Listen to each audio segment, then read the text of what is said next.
Hey everyone, welcome back to my channel. It's Unique, and if you have been watching my videos on how to treat your fungal acne, but your fungal acne won't go away, this is the video for you, because today I'm going to be talking about 5 things that you could be doing or not doing that is causing your fungal acne to stick around even when you're treating it with all the products and that you've seen other people use to get rid of their fungal acne.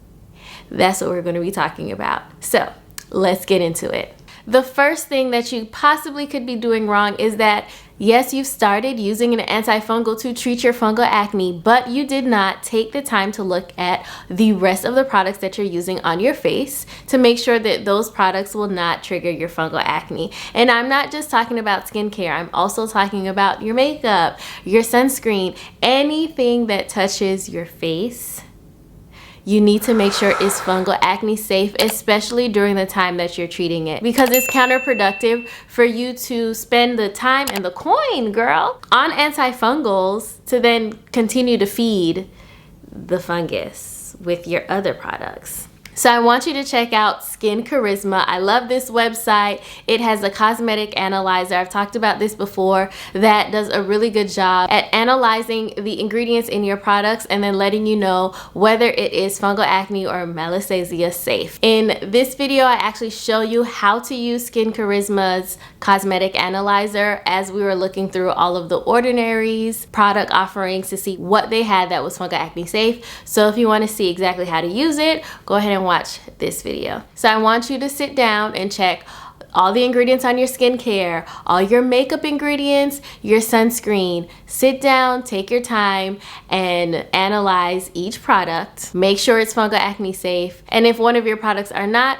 I want you to check out this video, because I do list a couple products in multiple categories in that description box that is fungal acne safe. And I also have this video about fungal acne safe exfoliators, this video on fungal acne safe mask, and there's many more coming. If you want me to do any other product category, let me know. The second thing that you could be doing to prevent your fungal acne from going away is that you're not washing your face fast enough or consistently enough. Some of the things that feed fungal acne are oils and sweat. So if you're like me, trying to exercise and get your body right in 2021, you're gonna be sweating a lot more, which means that you also have to make sure that you're washing your face right after. The quicker you wash your face, the less food you are leaving on your face for that yeast to eat. It's like a stray animal that you don't want to come around, but you keep leaving food out there for it.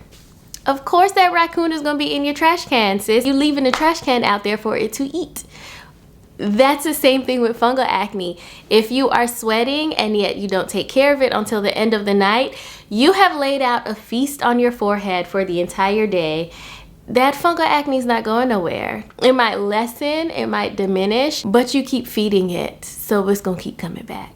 And I know this is going to be more difficult for those of you who live in a more humid climate like the Philippines or India, because I know some of you guys do live in those places. So what I want you to do is to put together some kind of emergency skincare kit with, you know, something like a micellar water or a fungal acne safe makeup wipe. Something where you can cleanse your face very quickly, because using micellar water on a cotton pad, or even if you carry around like a little wash rag, that's going to be great. It's sustainable and easy to use. And then you just need a moisturizer and a sunscreen, and you can do that throughout the day until you are able to get back home to thoroughly wash your face and do your evening skincare routine. Because quite honestly, unless you can tackle that issue, sweat will always be a trigger for you. And if you're really trying to get this thing to go away, just carry around a little emergency kit, and you know, when you find yourself sweating excessively, go ahead and take care of it.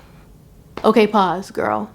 If you made it all the way here, you might as well just like the video, because if you don't like the video, YouTube figures nobody else should see it, and they should see this one, don't you think? I think so.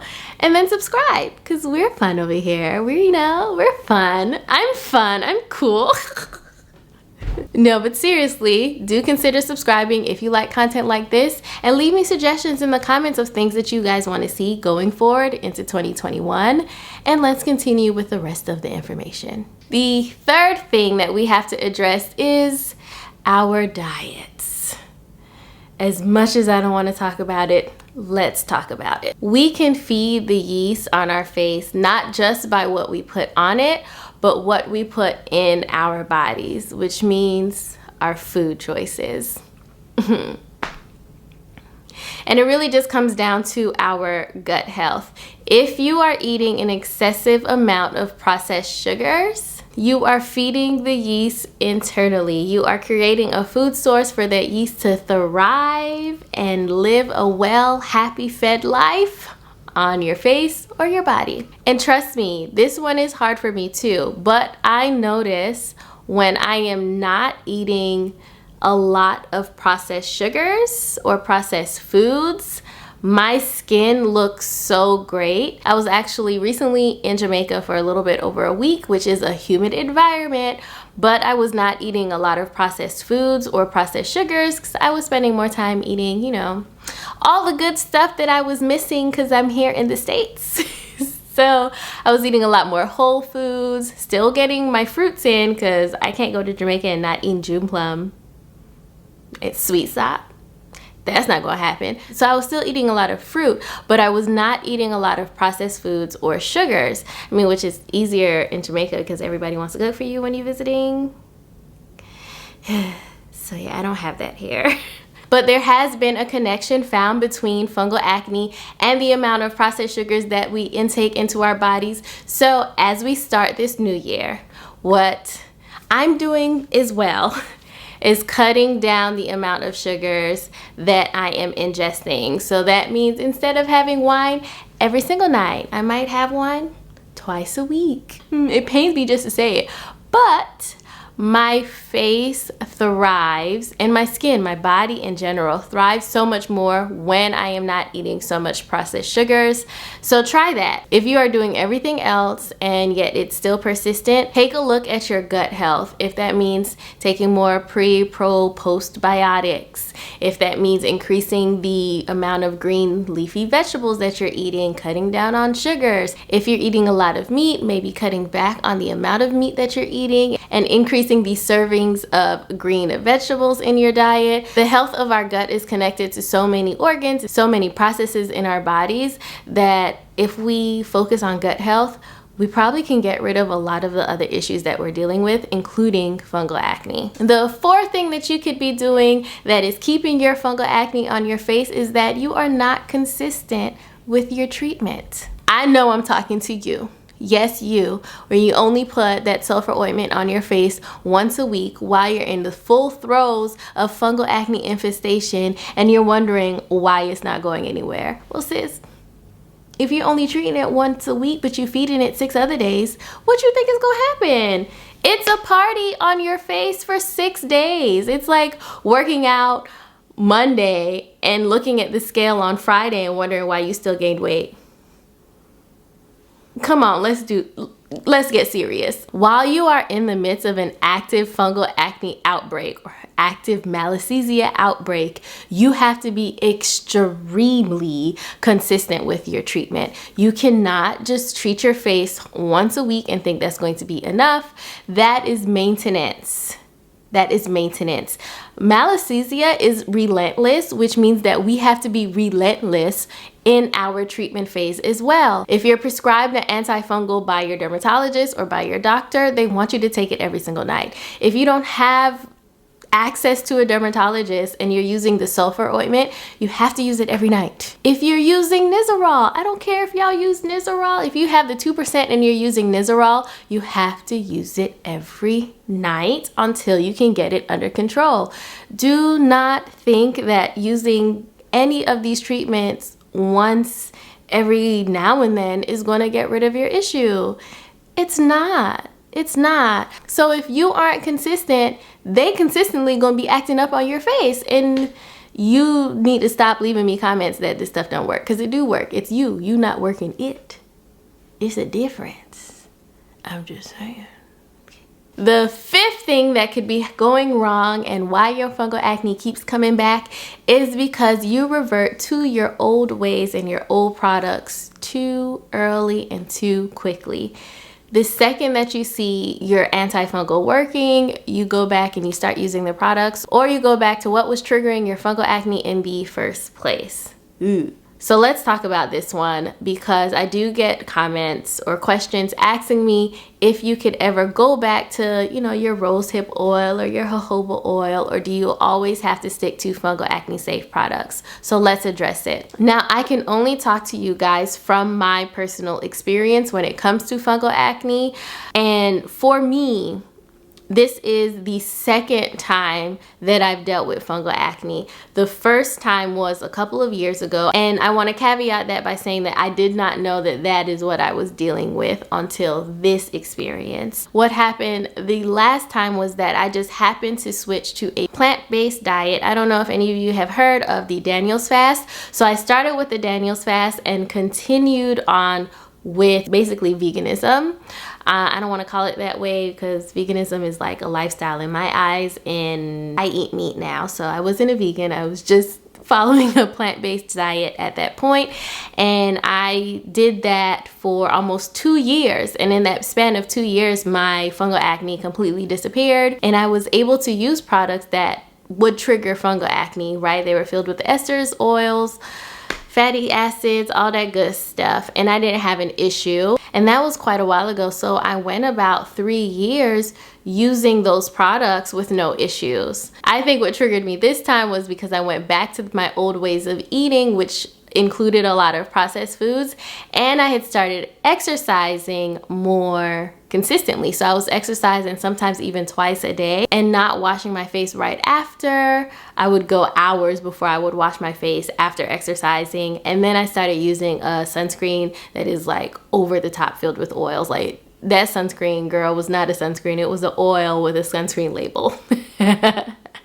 And I think all of those things all together, my diet, exercising, so excessive sweat, and then the way that I was doing my skincare routine triggered the yeast to go crazy and go wild and go stupid on my forehead. With that being said, I think it is quite possible for us to go back to using our old products, to using our oils and everything that will trigger fungal acne, if we can really get the yeast population on our face under control.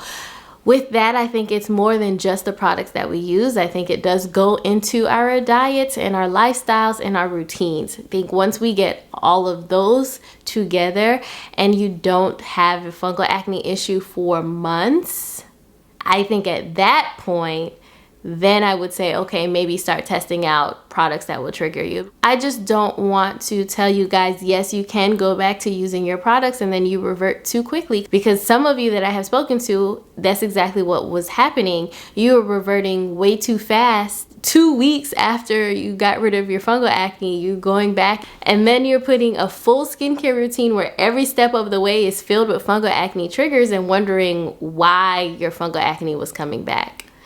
That is why we're just in a rush to get back to those old products when there are so many great products that just happen to be fungal acne safe that you're not missing out. You're really not missing out. I think once you do the research and you find a product that works for you that is fungal acne safe, stick with it. Why rush to go back? I mean, yes, there are some products that I miss, like the Origins resurfacing treatment. Girl, that product was so good. If y'all don't have fungal acne, I mean, if you don't have fungal acne, you're probably not watching this video.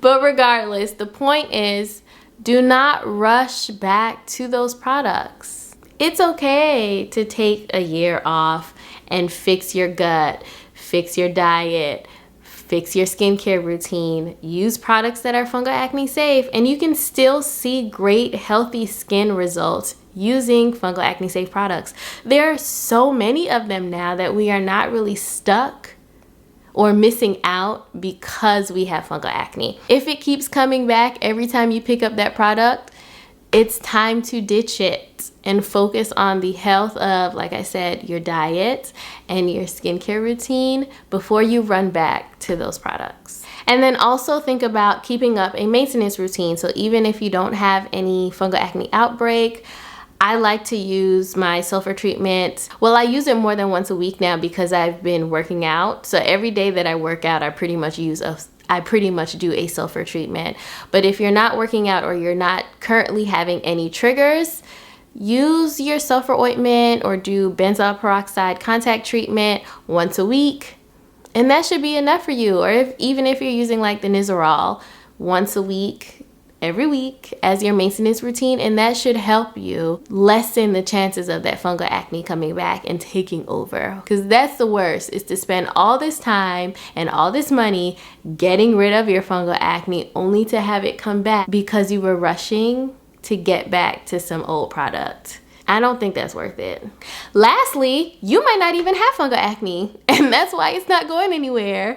Those spots can very well be closed comedones, which are very similar, or something else. So if you are not sure if you actually have fungal acne, I want you to watch this video because I just went over the differences between fungal acne and closed comedones. And if you actually have closed comedones, this video will tell you exactly how to treat that. So go ahead, check that video out, and I will see you all in the next one.